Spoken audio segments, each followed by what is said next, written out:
Well, hello guys. A lot of you have asked about my boat and what it is and how I've got it rigged out, and so I've been putting a video like this off for a long time. So I just got it cleaned up, just finished it yesterday, so thought this would be a good time to do it. I'm going to have to put the camera on a handheld little doodad like this, so I've never done that before, so I'll try and hold the camera really steady. We'll see how it works. So here we go. Alright, so for a trolling motor, I use a Minn Kota Maxim 80 pounds of thrust. It's a little bit overpowered for this boat, but you know, if you're chasing stripers from one side of a cove to another, it works really well. Get you over there pretty quick. This boat has storage here in the front under this seat. It holds 6 rod holders, 3 on this side, 3 on the other side, and I've added 2 more here on the side, 1 in the back over there and 1 right down here. I usually put my striper rod down here. If I'm bass fishing, I always have a striper rod rigged up with a swim bait. In the back, your cooler goes under here. There's storage under this compartment right here. Your battery is in this side. Live well is on the other side. This boat is a JVX 20 feet long, but it's narrow. You know, the JVX is a narrow boat, if that matters to you. So I have a 90 horsepower Mercury 4-stroke on here. Never had a 4-stroke motor in my life until I bought this boat, but I'm really impressed with it. It's 5 years old now, and it's never given me not a minute's worth of trouble. I have a jack plate on the back of it. You don't need a jack plate on a boat like this, but I just wanted one. I've always liked the idea of the motor staying away from the transom. And this boat comes with a ladder on the back. I didn't have to ask for it. It came with it. I've never fallen out of a boat in my life, but given my age now, I'm over 70 years old, pretty sure that one of these days I just might go out of this boat. If I do, I'm going to use that. I need that ladder to get back in the boat.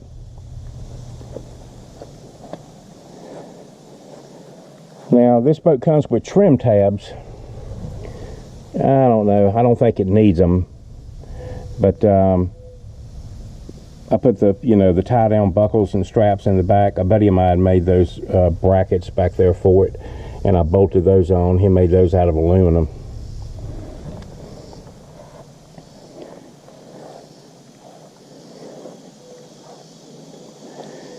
And I'll climb up in the boat and show you the rest of it. Now back here I have the same depth finders up front, a Lowrance 7X. It's one of the original Chirp depth finders. It's been working very well. They're both just alike. On a Carolina skiff, you have circuit breakers up here in the front, a series of circuit breakers, and you can hook everything you need on this boat electrically. You can hook up to those circuit breakers. Have storage under here.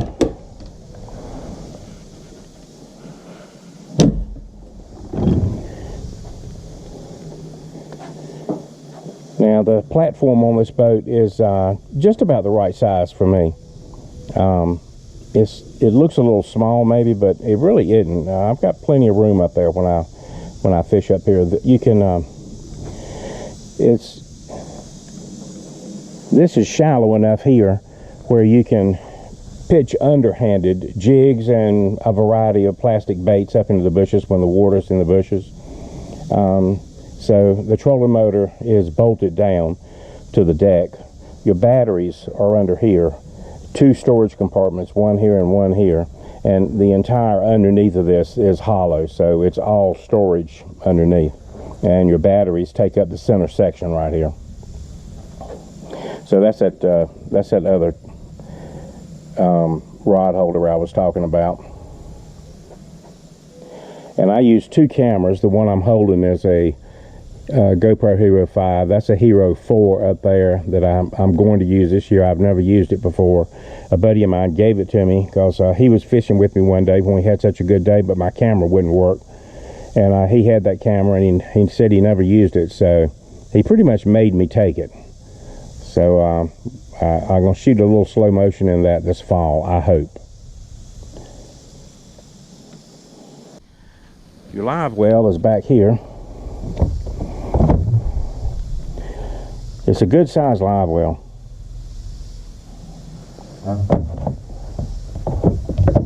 And the battery is under this side.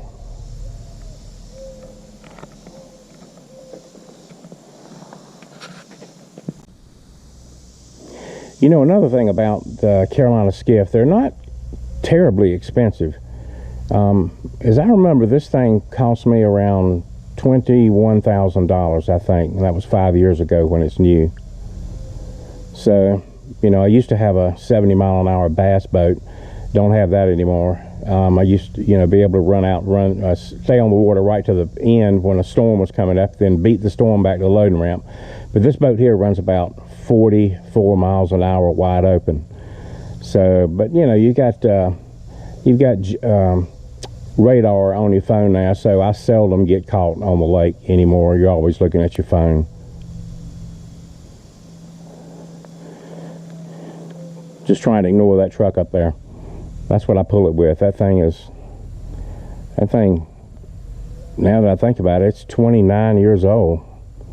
And it's got 700,000 miles on it. So hopefully that thing will get me out there to the loading ramp a few more times before I have to replace it or do something major to it. It's the original engine on that thing.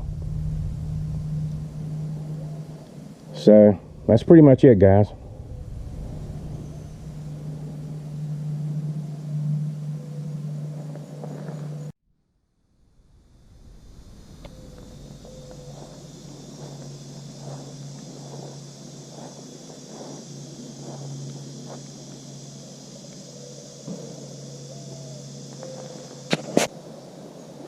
Okay, guys, I hope that was helpful to some of you.